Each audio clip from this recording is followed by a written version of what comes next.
యేసు రక్తమే జయం పరిచర్య ప్రియ రక్షకుడైన యేసుక్రీస్తు నామమున ఈ ఉదయకాలంలో మీ అందరికీ శుభములు కలుగును గాక. ప్రభువే ఆజ్ఞాపించినదేమనగా భార్య భర్తను ఎడబాయకూడదు. ఎడబాసిన ఎడల పెళ్లి చేసుకొనకుండవలేను, లేదా తన భర్తతో సమాధాన పడవలేను. మరియు భర్త తన భార్యను పరిత్యజింపకూడదని దేవుని వాక్యం స్పష్టముగా తెలియజేస్తుంది.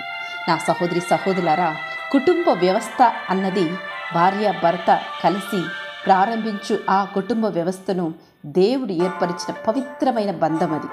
ఆ బంధానికి మించిన బంధం అన్నది ఈ లోకంలో ఏదీ లేదు.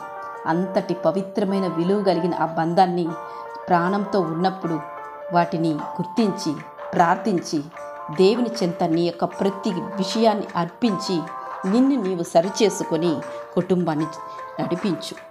ఏది ఏమైనప్పటికీ భర్త భార్యను అనుమానించినా అపార్థం చేసుకున్నా అది కేవలం సాతాను చేస్తున్న కార్యక్రమంని గుర్తించు. నీ భర్తను అర్థం చేసుకోవడానికి మనస్ఫూర్తిగా ప్రయత్నించు, లేదా నీ భార్యను అర్థం చేసుకోవడానికి సమయం కేటాయించు. అలా చేసినట్లయితే తప్పకుండా దేవుడు నీ కుటుంబంలో ఆశ్చర్య కార్యములు చేస్తాడు.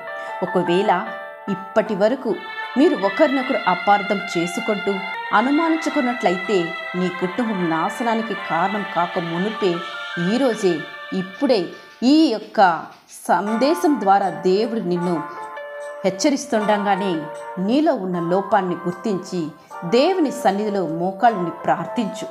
క్షమాపణ గుణం నాకు కావాలి దేవా అని దేవుని నువ్వు అడుగు. క్షమించే గుణం ఎంత అవసరమో క్షమాపణ కోరే గుణం కూడా అంతకంటే ఎక్కువ అవసరం. నీ భర్తను లేదా నీ భార్యను బాధించావా, విసిగించావా, మాటలతో గాయపరచావా?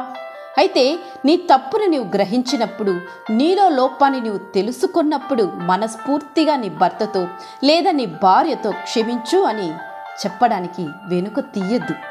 ఇది నీ శరీరము. భార్య భర్త ఏక శరీరమని దేవుని నిర్ణయం.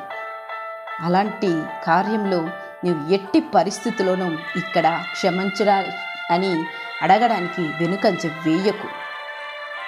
నీ కుటుంబం కూలిపోతున్నప్పుడు, నీ కుటుంబం సమాధానం కోల్పోతున్నప్పుడు క్షమించు అని చెప్పి ఎందుకు నీవు సరిచేసుకోలేకపోతున్నావు? ఒక కుటుంబం కట్టబడాలి అంటే ఆ కుటుంబంలో శాంతి సమాధానం ఉండాలి. కుటుంబంలో శాంతి సమాధానం ఉండాలి అంటే భర్త లేదా భార్య క్షమించు అని చెప్పడానికి ఎప్పుడు కానీ వెనుకంజ వేయకూడదు. నీ భార్య నీ కొరకు తన యొక్క పుట్టింటిని వదిలి, తన యొక్క తోబుట్టుల్ని వదిలి, తన యొక్క తల్లిదండ్రులని అందరినీ మరచి నీ కొరకు ప్రేమతో నిన్ను వచ్చి చేరిన ఆ భార్యను గుర్తించు.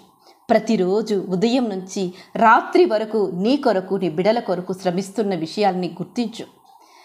నా సహోదరి, నీ భర్త నీ కొరకే పగలంతయు రాత్రంతయు శ్రమపడి కష్టపడి చేస్తున్న పనులను గుర్తించు. అలా గుర్తించినప్పుడు వారు చేస్తున్న పనులను బట్టి ఇరువురు కలిసి ఏక మనసుతో ఒకరి బాధలను ఒకరు పంచుకుంటూ దేవుని సన్నిధిలో మీ యొక్క ప్రతి అవసరతలను ఏక మనసుతో అర్పించి ఒకరినొకరు మెచ్చుకోవడం అలవర్చుకోండి. మెప్పుకోలుతో కూడిన ఒక్క మాట నీ భర్తను నీ భార్యను ఎంతగానో అది ప్రభావితం చేస్తుంది. వారు మరింత ఆత్మీయతను కనపరచడానికి అది దోహదపడుతుంది.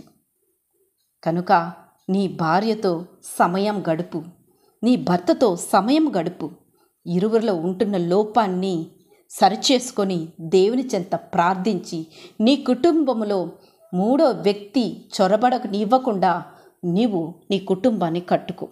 నా సహోదరి సహోదరులారా, ఈ సందేశం నీ కొరకే దేవుడు అందిస్తున్నప్పుడు వీటిని నీవు ఉపయోగించుకున్నట్లయితే నీ యొక్క కుటుంబం ఆశీర్వదింపబడుతుంది.